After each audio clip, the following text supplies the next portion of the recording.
Hello guys and welcome back to another video.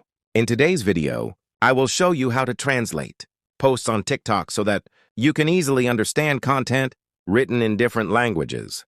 Without wasting any time, let's get started. First of all, open the App Store or Google Play Store and search for TikTok. Make sure that your TikTok app is updated to the latest version, because some features may not appear on older versions of the app. Once the app is updated, go ahead and open TikTok. After that, tap on your profile icon located in the bottom right corner of the screen. Now tap on the three horizontal lines in the top right corner to open the menu.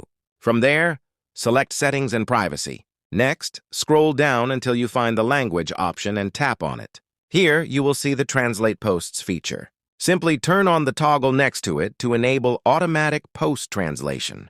You can also choose the language you want posts to be translated into by tapping on the Translation Language option and selecting your preferred language. That's it!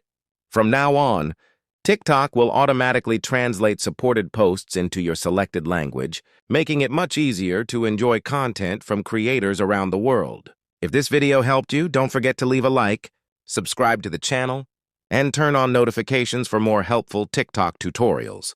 Thanks for watching, and I'll see you in the next video.